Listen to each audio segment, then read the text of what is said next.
Queridos hermanos, vamos a leer hoy las lecturas del libro de los Hechos de los Apóstoles, capítulo 13, y vamos a leer el Evangelio de Lucas, capítulo 10. Vamos a ver qué nos cuentan de aquel momento de la iglesia primitiva cuando Saulo, Pablo, iniciaba la evangelización, ¿no? Vamos a leer Hechos 13. Dice: había en la iglesia fundada en Antioquía profetas y maestros: Bernabé, Simeón llamado Níger, Lucio el Cirenense, Menahem, hermano de leche del tetrarca Herodes, y Saulo. Saulo es Pablo, ¿no? Saulo en ese momento todavía se le llama por su nombre hebreo, luego va a tener el nombre romano de Pablo, ¿no? Continúa. Mientras estaban celebrando el culto del Señor y ayunando, dijo el Espíritu Santo: separadme ya a Bernabé y a Saulo para la obra a la que los he llamado. Entonces, después de haber ayunado y orado, les impusieron las manos y les enviaron. Ellos, pues, enviados por el Espíritu Santo, bajaron a Seleucia y de allí navegaron hasta Chipre. Llegados a Salamina, anunciaban la palabra de Dios en las sinagogas de los judíos. Tenían también a Juan que les ayudaba. Habiendo atravesado toda la isla hasta Pafos, encontraron a un mago, un falso profeta judío llamado Bar Jesús, que estaba con el procónsul Sergio Paulo, hombre prudente. Este hizo llamar a Bernabé y Saulo, deseoso de escuchar la palabra de Dios. Pero se les oponía el mago Elimas, pues eso quiere decir su nombre, intentando apartar al procónsul de la fe. Entonces Saulo, también llamado Pablo, lleno de Espíritu Santo, mirándole fijamente, le dijo: tú, repleto de todo engaño y de toda maldad, hijo del diablo, enemigo de toda justicia, ¿no acabarás ya de torcer los rectos caminos del Señor? Pues ahora mira la mano del Señor sobre ti. Te quedarás ciego y no verás el sol hasta un tiempo determinado. Al instante cayeron sobre él oscuridad y tinieblas, y daba vuelta buscando quién le llevase de la mano. Este mago que estaba ahí tratando de alejar a este funcionario del camino a la fe, ya estaba ciego espiritualmente. Ahora Pablo lo hace quedar ciego físicamente, ¿no? Así que de esa manera inmediatamente ven la capacidad, el poder que el Espíritu Santo les había dado para poner límite al enemigo, ¿no? Continúa. Entonces, viendo lo ocurrido, el procónsul creyó, impresionado por la doctrina del Señor. Pablo y sus compañeros se hicieron a la mar en Pafos y llegaron a Perge de Panfilia. Pero Juan se separó de ellos y se volvió a Jerusalén. Este Juan del que habla acá es Juan Marcos, que sería el evangelista del Evangelio según Marcos. Mientras que ellos, partiendo de Perge, llegaron a Antioquía de Pisidia.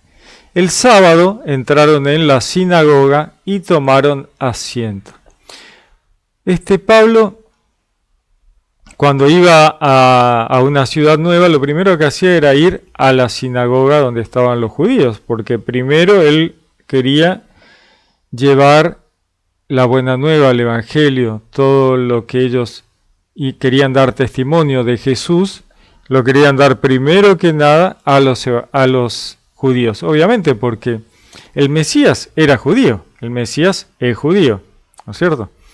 El Mesías es el punto cúlmine de la historia de la salvación del pueblo hebreo y por lo tanto es el Mesías judío. Entonces, si había una nueva para llevar, era justamente al pueblo hebreo, al pueblo judío. Así que lo primero que Pablo hacía era ir a una ciudad, ir a la sinagoga y llevarles a ellos, a su pueblo, porque él era judío, a su pueblo la buena nueva. Si luego Bueno, luego, quisieran o no quisieran recibir la buena nueva, Pablo después, a continuación, igual se la llevaba a los gentiles, ¿no? Pero veía como una necesidad y lo correcto, primero llevársela a los judíos, ¿no? Y después, bueno, después se lo presentaba a todos, a los gentiles, ¿no es cierto? Porque la buena nueva era para todos. Pero bueno, vemos, primero a los judíos, ¿no? Entonces, el sábado entraron en la sinagoga y tomaron asiento. Después de la lectura de la ley y los profetas, los jefes de la sinagoga les mandaron a decir: hermanos, si tenéis alguna palabra de exhortación para el pueblo, hablad. Pablo se levantó, hizo señal con la mano y dijo: israelitas y cuantos teméis a Dios, escuchad. El Dios de este pueblo, Israel, eligió a nuestros padres, engrandeció al pueblo durante su destierro en la tierra de Egipto y los sacó con su brazo extendido. Y durante unos 40 años los rodeó de cuidados en el desierto. Después, habiendo exterminado 7 naciones en la tierra de Canaán, les dio en herencia su tierra por unos 450 años. Después de esto les dio jueces hasta el profeta Samuel. Luego pidieron un rey y Dios les dio a Saúl, hijo de Cis, de la tribu de Benjamín, durante 40 años. Depuso a este y le suscitó por rey a David, de quien precisamente dio este testimonio: he encontrado a David, el hijo de Jesé, un hombre según mi corazón que realizará todo lo que yo quiera. De la descendencia de este Dios, según la promesa, ha suscitado para Israel un Salvador, Jesús. Juan predicó como precursor ante su venida, un bautismo de conversión a todo el pueblo de Israel. Al final de su carrera, Juan decía: yo no soy el que vosotros os pensáis, sino mirad que viene detrás de mí aquel a quien no soy digno de desatar las sandalias de los pies. Hermanos, hijos de la raza de Abraham, y cuanto entre vosotros temen a Dios, a vosotros ha sido enviada esta palabra de salvación. Los habitantes de Jerusalén y sus jefes cumplieron, sin saberlo, las escrituras de los profetas que se leen cada sábado, y sin hallar en él motivo alguno, hallar en él ningún motivo de muerte, pidieron a Pilato que le hiciera morir. Y cuando hubieron cumplido todo lo que referente a él estaba escrito, le bajaron del madero y le pusieron en el sepulcro. Pero Dios le resucitó de entre los muertos. Él se apareció durante muchos días a los que habían subido con él de Galilea a Jerusalén y que ahora son testigos suyos ante el pueblo. También nosotros os anunciamos la buena nueva de que la promesa hecha a los padres, Dios la ha cumplido en nosotros, los hijos, al resucitar a Jesús, como está escrito en los Salmos: Hijo mío, eres tú, yo te he engendrado hoy. Acá les está diciendo, ¿no?, que la buena nueva de la promesa hecha a los padres, ¿no?, a los ancestros, a Abraham y todos los patriarcas, Dios la ha cumplido en nosotros, dice, ¿no?, en los cristianos, los hijos, al resucitar a Jesús. Y ahí la promesa ha sido cumplida. Hijo mío, eres tú, yo te he engendrado hoy. Acá está diciendo de esta manera que en el momento de Jesús resucitar, es como que Dios engendra a los hijos, a la iglesia de Cristo, ¿no?, a la iglesia. Recordemos que Dios le dice a Jesús: yo te he engendrado hoy, en el momento en que él recibe el Espíritu Santo en el bautismo. Dice: y que le resucitó de entre los muertos para nunca más volver a la corrupción. Lo tiene declarado: os daré las cosas santas de David, las verdaderas. Por eso dice también en otro lugar: no permitirás que tu santo experimente la corrupción. Ahora bien, David, después de haber servido en sus días a los designios de Dios, murió, se reunió con sus padres y experimentó la corrupción. En cambio, aquel a quien Dios resucitó no experimentó la corrupción. ¿no? Les está mostrando Pablo a los judíos. Pensemos que esto es cuando recién empieza a llevar la buena nueva a los judíos. Los evangelios no están escritos. Hoy podemos decir, sí, ¿qué necesidad hay de toda esta explicación? Bueno, sí, en ese momento sí, era necesaria, porque esta gente no conocía toda la historia, o por ahí la tenían de oídos, así, che, ¿será? ¿Qué fue lo que pasó? ¿Será que Jesús, Yeshua es el Mesías, ¿no? ¿Cómo habrá sido? ¿Cómo será? Che, mirá, llegaron al pueblo, llegaron a la ciudad los seguidores de Cristo, los que estuvieron con Él, los que escucharon de Él, los que conocen, van a venir a la sinagoga a contarnos, ¿no? O sea, aquellos judíos que realmente les interesaba conocer, saber y realmente eran religiosos, ¿cómo no iban a querer escuchar a Pablo y a Bernabé? Que por ahí no sabían que eran ni Pablo ni Bernabé, pero sí querían escuchar a estos seguidores de Cristo que venían a contar cómo era este tema y si realmente Yeshua era el Mesías. No, un acontecimiento, o sea, esperar toda la vida al Mesías, ¿no? Y de repente que te digan, mirá, ahí vienen los que estuvieron con él. Pensemos que esta gente está en el extranjero, ¿no? Estos judíos están en el extranjero. Así que le está diciendo, mirá, ahí vienen los seguidores de Cristo, los que estuvieron con él, que estuvieron con el Mesías y nos van a contar cómo es el asunto. Espectacular, ¿no? Te quedás, vas, estás ahí. Por eso este otro hombre de la sinagoga le dice, muchachos, por favor hablen a la asamblea, ¿no? Hablen a la gente, cuéntenles. Bien, continúa. Tened pues entendido, hermanos, que por medio de os es anunciado el perdón de los pecados y la total justificación que no pudisteis obtener por la ley de Moisés. ¿No? Y decían, bueno, la ley nos va a justificar ante Dios. Pero qué difícil que es cumplir con la ley, imposible cumplir con la ley. No vamos a poder justificarnos ante Dios por la ley. Entonces ellos decían, bueno, el purgatorio viene justamente de esto, ¿no? Morían los judíos y tenían el purgatorio para completar esto que no habían podido lograr de justificación de la ley en vida, ¿no? Entonces en el purgatorio terminaban de completar aquello que le faltaba para poder entrar al Olam Haba, que era el mundo futuro, el reino de los cielos, ¿no? El pueblo hebreo, los judíos, tenían ganado el reino futuro, el reino de los cielos, simplemente por ser judíos. Arrancaban con la tarjeta completa, ya estábamos en el reino de los cielos. E iban perdiendo puntos a través de la vida por no poder cumplir la ley mosaica. Entonces al final de sus días llegaban que le faltaba, ¿no? La imposibilidad de llegar. Y bueno, morían y completaban luego de haber muerto.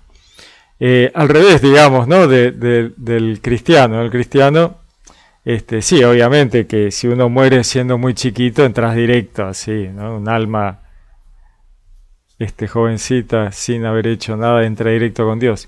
Pero digamos que después, a medida que uno va haciendo macana, se aleja un poquito de Dios y tiene que estar recuperando todo el tiempo este camino para llegar bien en condiciones al final del camino. Igual tenemos el purgatorio otra vez, ¿no? Y con eso logramos, si hacemos, tomamos conciencia y pedimos perdón y nos arrepentimos, ¿no es cierto? Y realmente nos sirve el purgatorio, o morimos ya habiendo tomado conciencia, habiendo arrepentido, habiendo pedido perdón y llegamos bien al final, genial. Y si no, bueno, el purgatorio nos servirá para quemar esto que llevamos pendiente, ¿no? Entonces, continúa. Tened pues entendido, decía, hermanos, que por medio de os he anunciado el perdón de los pecados y la total justificación que no pudiste obtener por la ley de Moisés. La obtiene por él todo el que cree. Jesús, Yeshua, es, ¿no es cierto?, el Cordero de Dios que quita el pecado del mundo. Continúa. Cuidad pues de que no sobrevenga lo que dijeron los profetas. Mirad, los que despreciáis asombraos y desapareced. Porque en vuestros días yo voy a realizar una obra que no creeréis, aunque os la cuenten. Al salir les rogaban que le hablasen sobre estas cosas el siguiente Shabbat. Los judíos quedaron fascinados, ¿no? Quedaban aquellos que les interesaba escuchar más, ¿no? Entonces, al salir les rogaban que les hablasen sobre estas cosas el siguiente Shabbat cuando se volvieran a reunir en la sinagoga. Disuelta la reunión, muchos judíos y prosélitos que adoraban a Dios siguieron a Pablo y a Bernabé. Estos conversaban con ellos y les persuadían a perseverar fieles a la gracia de Dios. El Shabbat, el sábado siguiente, se congregó casi toda la ciudad para escuchar la palabra de Dios. El revuelo, ¿no? O sea, y sí, si uno estaba ahí, realmente te dicen, ¿no? Esta gente te viene a traer la buena nueva, el perdón de los pecados, la remisión de los pecados, la justificación. Ellos han estado con el Mesías. Pablo ha recibido esta misión directamente del Mesías. Y sí, vamos para allá. Continúa. Los judíos al ver la multitud se llenaron de envidia y contradecían con blasfemia cuanto Pablo decía. Bueno, acá debemos separar un poco los tantos, ¿no? Veamos que ellos fueron a la sinagoga donde están los judíos. Los judíos, muchos de ellos, estaban entusiasmados y trajeron a una multitud a escuchar, ¿no? O sea, eran judíos, ¿no? Los judíos, los prosélitos que estaban ahí para ser judíos y querían convertirse al cristianismo, ya estaban escuchando con interés, ¿no? Y acá dice, los judíos al ver la multitud se llenaron de envidia. ¿A quién se hace referencia? Bueno, hace referencia a los saduceos y algunos fariseos que no creían en el Mesías. Pero sobre todo a los saduceos, que los saduceos se oponían absolutamente porque nunca quisieron creer y nunca les interesó. Obviamente que seguramente que muchos saduceos también se convirtieron. No podemos meter todos los gatos en la misma bolsa, pero en su mayoría los saduceos no quisieron convertirse, no les interesó, ellos ya tenían un pensamiento, la resurrección no existía, los ángeles no existían, no creían en la resurrección de los muertos. Los saduceos tenían una interpretación de la Torá distinta de la de los fariseos, ¿no? En cierto momento los saduceos acusan a los cristianos son llevados ante las autoridades, y cuando hablan de la resurrección, los fariseos dicen, no, sí, yo estoy de acuerdo con la resurrección. Los saduceos dicen, no estamos de acuerdo con la resurrección. Y ahí se pelean entre ellos y los fariseos dicen, mirá, nosotros la verdad que no estamos seguros que no vaya a ser que esto, el Mesías, el cristianismo, no vaya a ser que sea cosa de Dios y nosotros nos estamos oponiendo, así que nosotros nos corremos. Y los saduceos dijeron, a nosotros no nos importa, nosotros vamos para adelante y seguimos oponiéndonos. Y se oponen hasta el día de hoy, ¿no? Los saduceos se siguen oponiendo al Mesías, al cristianismo, a los fariseos hasta el día de hoy. Los saduceos hoy se llaman mitnagdim, se autodefinieron así, que significa opositores, y le declararon la guerra en 1782 más o menos en Estonia. Le declararon los saduceos la guerra santa a los fariseos y declararon matarlos donde los encontraran. Después se echaron atrás, dijeron, no, bueno, no era para tanto. Pero esa es la situación hoy actual, ¿no? Allá en la iglesia primitiva. O sea, los saduceos siguen oponiéndose, ¿no? Oponiéndose. Muchas campañas contra la iglesia que uno escucha, ¿no? Contra la iglesia cristiana, contra la iglesia católica, están motivadas justamente por los saduceos que no han aflojado nunca. Continuamos. Entonces dijeron con valentía Pablo y Bernabé, era necesario anunciaros a vosotros en primer lugar la palabra de Dios, pero ya que la rechazáis y vosotros mismos no os juzgáis dignos de la vida eterna, mirad que nos volvemos a los gentiles. Acá Pablo y Bernabé le están diciendo, mira, nosotros vinimos primero con ustedes, pero ustedes, si a ustedes no les interesa, nosotros seguimos con los gentiles. Vamos a llevar la buena nueva a todo el mundo. No nos vamos a volver, uy, qué macana, los judíos no han querido escuchar. Ustedes no quieren escuchar, bueno, se la pierden, ¿no? Esa es la idea. Nosotros seguimos. La buena nueva es para todos. Continúa. Pues así nos lo ordenó el Señor. Te he puesto como la luz de los gentiles para que lleves la salvación hasta el fin de la tierra. Al oír esto, los gentiles se alegraron y se pusieron a glorificar la palabra del Señor y creyeron cuántos estaban destinados a una vida eterna. Acá dice cuántos estaban destinados a una vida eterna, como si Dios quisiera decir, bueno, este está destinado y este no está destinado. Acá hay una metáfora, no creamos en la predestinación, porque esto se presta a errores, a graves errores, no es un error tonto, es un error grave. Acá Saulo está diciendo, bueno, aquellos que en su corazón se quieren convertir, ¿no? Que quieren alcanzar la vida eterna, ¿no? Y de esa manera está diciendo, bueno, ¿y a cuántos estaban destinados a una vida eterna? ¿Sí? Pero no hay predestinación. Dios no predestina, ese es un error. Dios da libre albedrío. Libre albedrío y predestinación chocan de frente, no tienen forma de convivir. O se predestina o hay libre albedrío. Si hay predestinación, no hay libre albedrío. Y si no hay libre albedrío, ¿qué sentido tiene todo esto? No tiene sentido. Si ya está predestinado, te tiras panza arriba y flotas en la corriente, total. Si estás predestinado para ser santo, no hagas nada, ya estás predestinado. Y si no estás predestinado, no hagas nada, te vas al infierno igual, no tiene sentido. La predestinación no existe.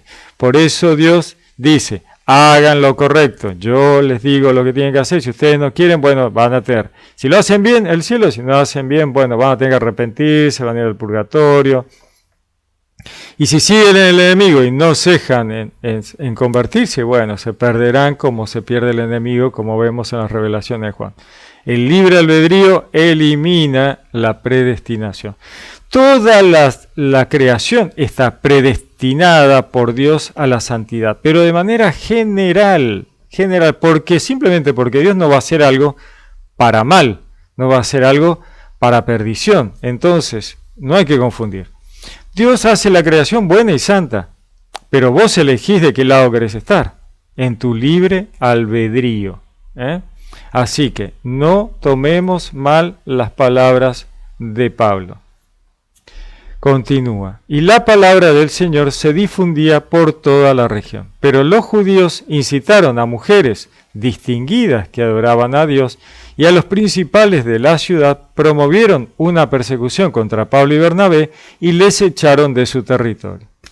Estos sacudieron contra ellos el polvo de sus pies y se fueron a Iconio. Los discípulos quedaron llenos de gozo y del Espíritu Santo. Palabra de Dios. Bueno, Pablo y Bernabé están haciendo lo que Jesús había dicho cuando envió a los discípulos a llevar la buena nueva, ¿no? Cuando alguien, una ciudad los rechace, ¿no? Ustedes sacuden sus sandalias en testimonio de que no han querido aceptar, ¿no? Como diciendo, mira, no me quiero llevar ni el polvo de ustedes, ¿no? Lo cual no significa una condena, no significa un juicio de que cuando lleguen del otro lado, ¿no? Diga, acá hay, le sacudieron el pueblo contra ustedes, así que ustedes al infierno derecho, ni los atiendo. No es así. Es simplemente para que esta gente recapacitara, porque todo lo que hace Dios, todo lo que hace Jesús, todo es para que vos reflexiones, recapacites, ¿no? Entonces cuando te dicen, mira, ¿sabes qué? Te has portado tan mal con Dios que yo no quiero llevarme ni el polvo del piso que vos pisaste. ¿entendés? Y entonces el tipo tiene que quedar pensando en esa actitud, en esa imagen que hacen Pablo y Bernabé en este caso, para que eso los lleve a reflexionar, ¿no? Porque esa es la idea, que reflexionen y de esa manera modifiquen su actitud, ¿no? Esa es la idea. Así que acá vemos estos primeros momentos de evangelización de Pablo y Bernabé. Vamos a seguir ahora con el Evangelio de Lucas, capítulo 10. ¿Qué nos dice?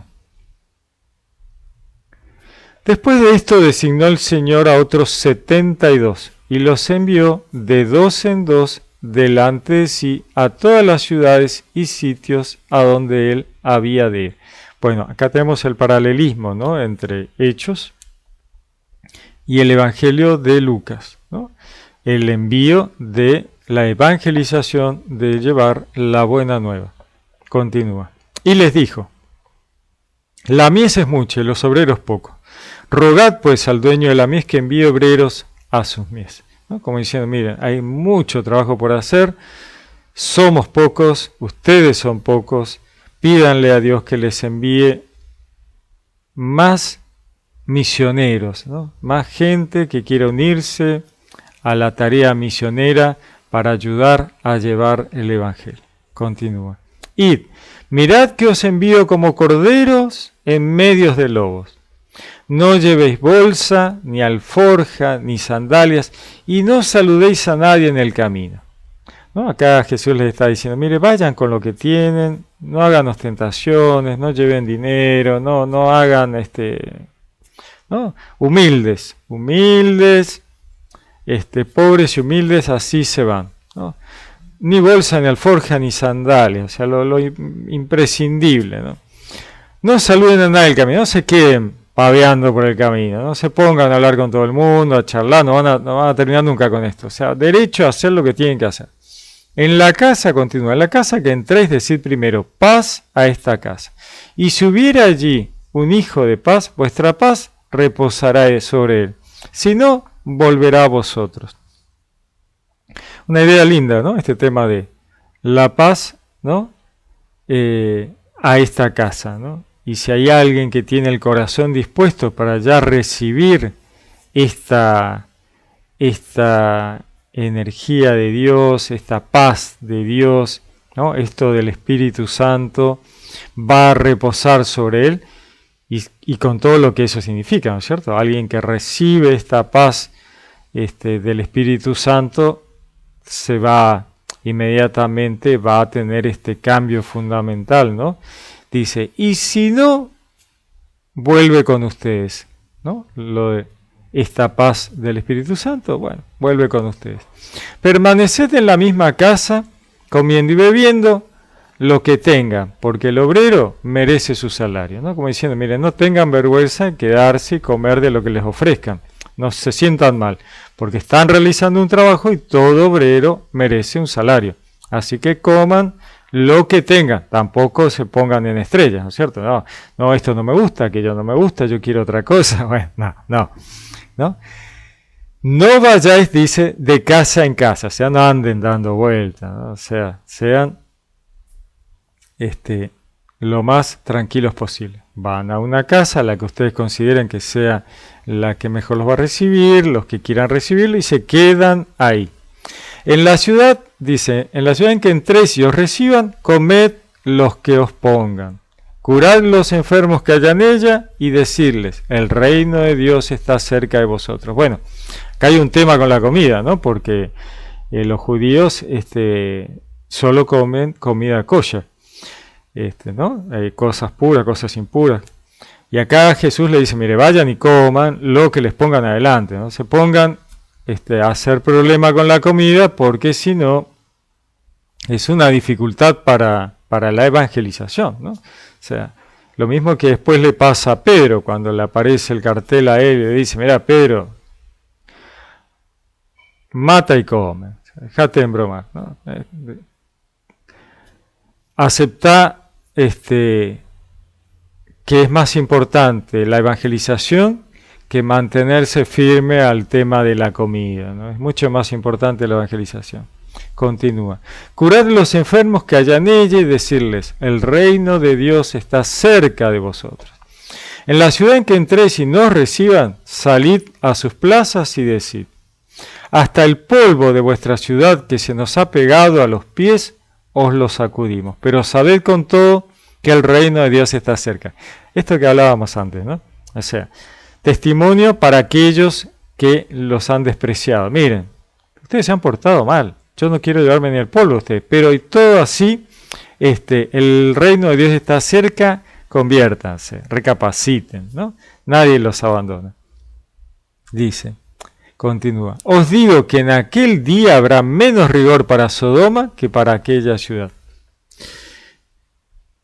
Estemos atentos a esto, ¿no? Porque uno dice, bueno, Sodoma y Gomorra fue barrido. ¿Dónde fueron a parar esas almas? ¿Se perdieron para siempre? No.